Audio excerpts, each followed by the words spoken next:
Bueno, pues en primer lugar agradecer al pastor de que cuente conmigo para participar en este culto y también aportar mi granito de arena en esta tarde. La verdad que estos niños son fieras, ya quisiera yo la mitad de ellos, son unos fenómenos. Y bueno, yo en esta tarde pues voy a intentar ser breve, preciso y como siempre dice el pastor, pues tener precisión más que más gastar tiempo. No sé si hace 2 meses que lleva Zaqueo en el árbol. Voy a intentar en esta tarde a ver si lo bajo para que el hombre pueda seguir con su vida. Amén. Estuvimos hablando la última vez que estuve por aquí del esfuerzo de Zaqueo. Amén. Y estuve leyendo los primeros 5 versos y quedan 5 más. El problema que tengo, pastor, es que quedan 5 versos.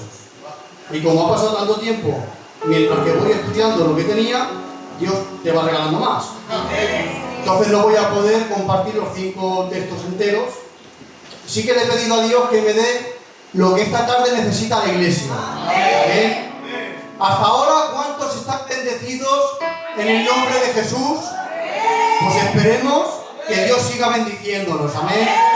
Yo tengo fe que Dios hoy tiene una palabra para ti. ¿Cuántos lo creen? Levanta tu mano y di un fuerte amén. Te prometo una cosa y te doy mi seguridad.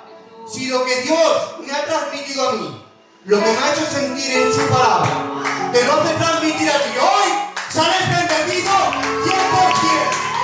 ¿Por qué? Porque no es por mi capacidad, no es por mí, no es por nada, es porque cuando Dios quiere hablar y utilizar a alguien, lo hace. Y hoy tengo fe que hoy sale de aquí renovado en el nombre de Jesús. Voy a empezar, porque si no. Amén. Vamos al libro de Lucas, capítulo 19 y el verso 5. Amén.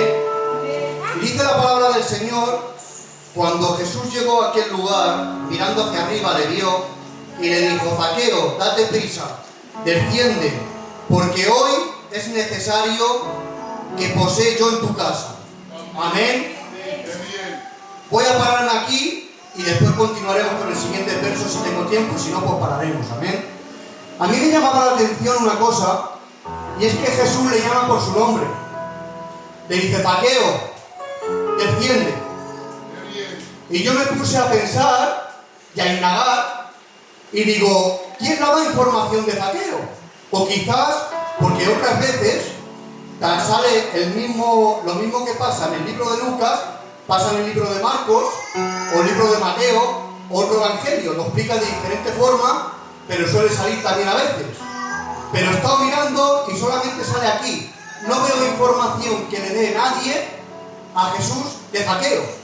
Y me llama la atención que le llame por su nombre, porque a uno se le llama por su nombre cuando lo conocemos. Claro, y es que Jesús no necesitaba información de nadie. ¿Por qué? Porque Jesús era todo hombre, pero era todo Dios. Y como Dios, pues tenía atributos divinos incomunicables. Por ejemplo, el de omnipotente. Amén. Como omnipotente, pues Jesús todo lo podía. Dice el libro de Mateo, capítulo 19, verso 26, y mirándolo Jesús les dijo: para los hombres esto es imposible, mas para Dios todo es posible. Amén. Y yo, claro, me ponía a pensar cómo podría yo explicar a la iglesia, con mi poca capacidad, el significado de omnipotente, porque no es cualquier cosa. Hay que saber explicar eso. No tengo la capacidad ni sé explicarlo. Pero por vivencia propia sí que el Señor me ha dado 2 detallitos que creo que van a hacer bien. Amén. Yo me he encontrado en situaciones en mi vida en las que he dicho no puedo más. ¿Por causa de qué? Porque he caído, he pecado, he fracasado y, como decía el duque, en vez de reconocer, ¿qué he hecho? Buscar culpables. Y dentro de buscar culpables, ¿a quién se suele buscar los culpables? Los que más cerca te rodean. ¿Y quién ha pagado las consecuencias de mi pecado? Mi casa. Y he dicho no puedo más Y cuando digo que no puedo más, estoy diciendo que no puedo más en la tarea que Dios me ha encomendado, y estoy diciendo que Dios deja de ser omnipotente. Por lo cual, si digo que Dios deja de ser omnipotente, digo que Dios deja de ser Dios. Estoy pecando más que aún mi caída. Amén. Y el Señor me hacía reflexionar sobre esto y me decía que no tengo derecho a decir, si soy hijo suyo, a decir que no puedo. Puedo decir que no quiero, pero que no quiero, puedo decirlo, pero que no puedo, no puedo decirlo, porque Dios es omnipotente, dice su palabra que todo lo puedo en Cristo porque Él me fortalece. Entonces, lo que pasa es que dentro de mi fracaso, quiero seguir en el fracaso y buscar culpables. Y al final, ¿quién sale perjudicado en todo esto? Mi casa. Y lo más cercano, ¿quién es? Mi compañera. Y cuando uno cae y peca, tiende a buscar los culpables en vez de mirarse y decir que el propio culpable es uno propio. Porque todas las caídas que uno tenga, lo siento mucho. Por mucho que puedan hacer y dejen de hacer, el culpable es uno propio. Porque no depende del hombre, depende de Dios. Y si uno cae, es porque ha dejado de depender de Dios y ha empezado a depender de las circunstancias de lo que le rodea. Amén.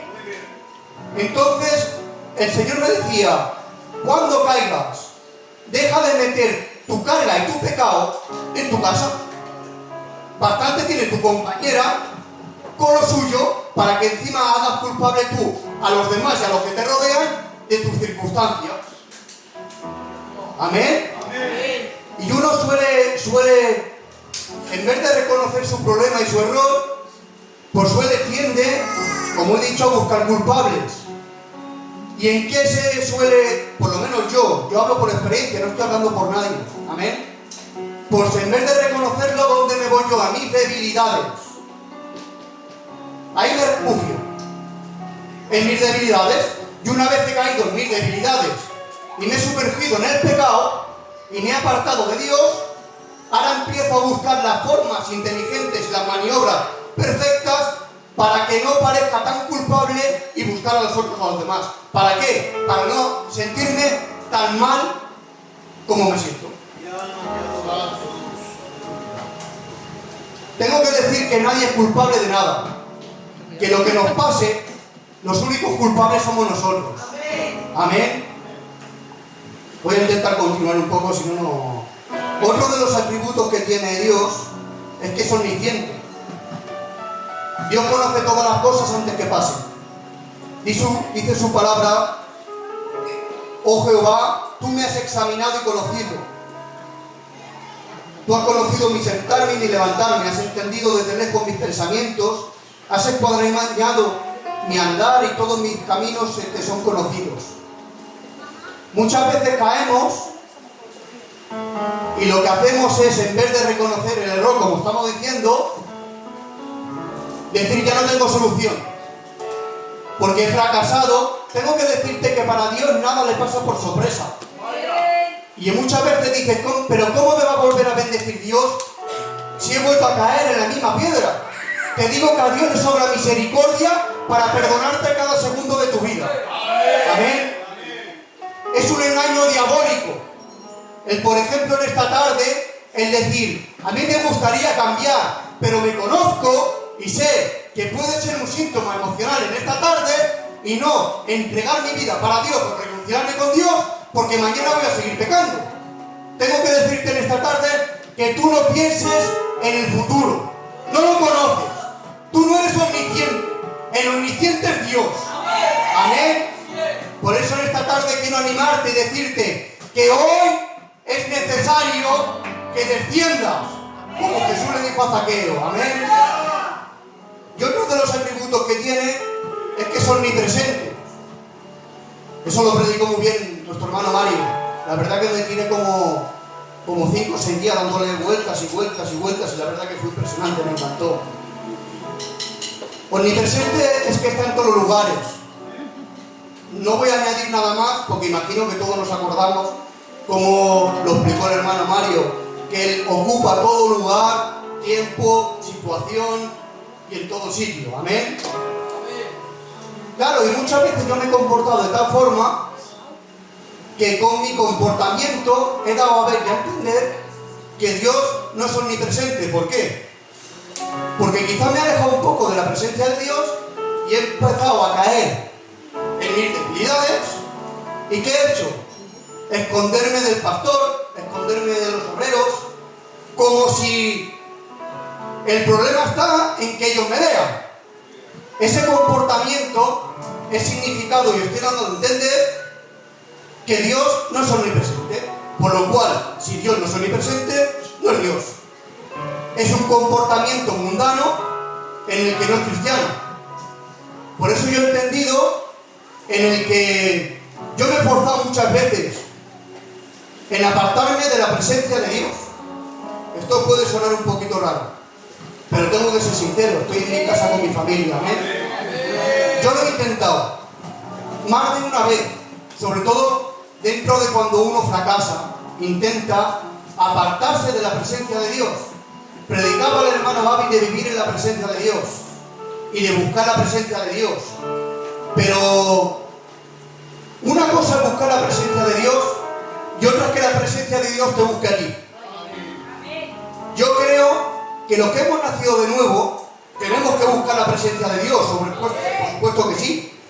Pero es que la presencia de Dios también nos busca a nosotros. Y yo me he comportado a veces de forma como que no, Dios no es omnipresente. ¿Y qué he intentado hacer? Alejarme ¿de qué? De los hermanos, de la iglesia, pensando que esto me hace alejarme de la presencia de Dios. Pero es que no hay lugar, no hay sitio donde puedas esconderte de Dios. Dice su palabra en el Salmo 139, dice: oh Jehová, ¿cómo haré yo para huir de tu presencia? Dice: si al cielo subiere, ahí estás tú. Si al Seol bajara, ahí estás tú. Tengo que decirte una cosa que va a sonar fuerte, pero lo creo de verdad. Aunque te quieras esconder en el mismísimo infierno, no puedes huir de la presencia de Dios. Porque si pudieras huir de la presencia de Dios, Dios dejaría de ser omnipresente, por lo cual dejaría de ser Dios. Y Dios no va a dejar de ser Dios por mucho que nos esforcemos. Amén. Dale un aplauso para el Señor.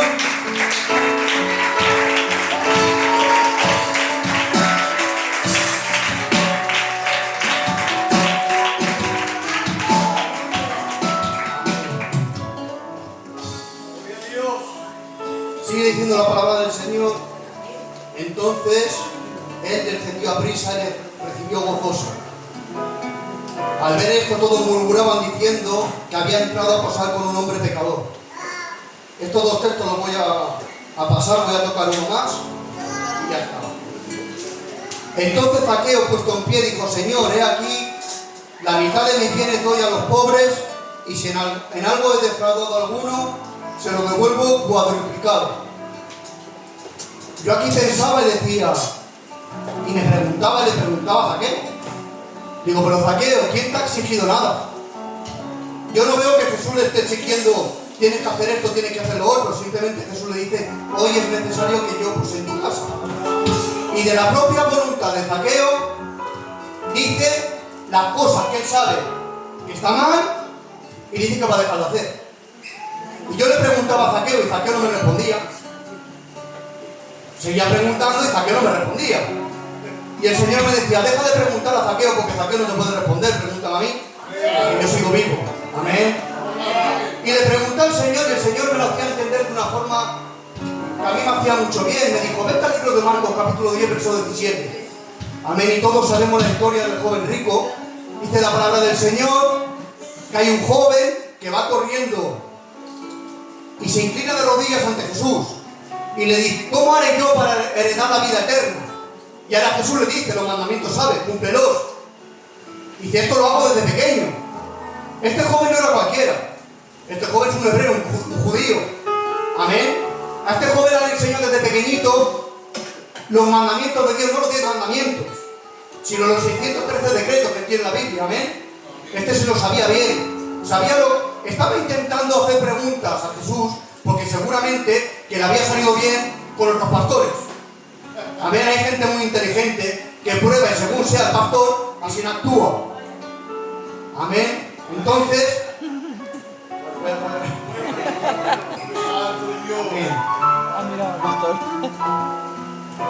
y yo me preguntaba, ¿pero por qué esta diferencia entre uno y otro?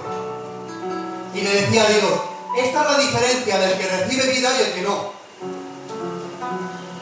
Porque el que no recibe vida depende de las situaciones del pastor, de los sitios, pruebas, circunstancias, y según vaya, hace. Y si un día viene uno y predica un poquito cosa que no le gusta, pues se va, no entristecido como este joven, sino enfadado. Pero el que tiene vida, no le hace falta que le exija a nadie, ni el pastor le diga que esto no puedes hacer, que tienes que dejar esto, que no, que de su propia voluntad dice, pastor, he pecado, he fallado, he hecho esto, he hecho lo otro, ponme la disciplina que quieras. Tengo que decirte en esta tarde que confieses. Lo tengo que decir así, porque yo lo he hecho y es la única fórmula. Es que no hay otra. Sigue escondiéndose. Llegará un día que te veas totalmente destruido por falta de humildad. A mí me ha pasado. La humildad es lo que más vale para el cristiano. Dios nos ve. Y yo pienso que aquí todos los que estamos aquí tenemos vida de Dios. Tenemos que demostrarlo. Amén. Por eso en esta tarde te digo, por favor, no te conformes con venir al culto y se acabó. Que la vida de Dios esté en tu vida. Y otra de las cosas que me encanta ya aquí abajo es que Zaqueo se lleva a Jesús para su casa. Tengo que preguntarte una cosa. ¿Quién habita en tu casa? Tengo que reconocer hoy una cosa. Pastor, cuando en mi casa no está Jesús, solamente hay dos opciones. O está Jesús o está el pecado. Amén. Es así. Así es. No hay más. Libro de Génesis, capítulo 4. Dice, el pecado está en la puerta. Esto yo cuando lo he leído digo, ¿pero cómo es posible? Digo, pero siempre, sí. Como ve la oportunidad, acceso entra. Y si no está Jesús, es que tiene acceso. Y yo decía, pero Señor, échalo de la puerta. Y dice, no me da la gana. Vete, ¿por qué? Porque el pecado no está solo en la puerta. Libro de Apocalipsis, capítulo 3, verso 20. Dice, yo estoy en la puerta y llamo. Si alguno oyere mi voz y me abre, estaré con él, cenaré con él. Te pregunto, dependiendo por la actitud que tú abras la puerta en esta noche, entrará uno u otro. Pero yo digo esta tarde que entra Jesús. Amén. No permitas que entre el pecado. En esta tarde te digo que entre Jesús.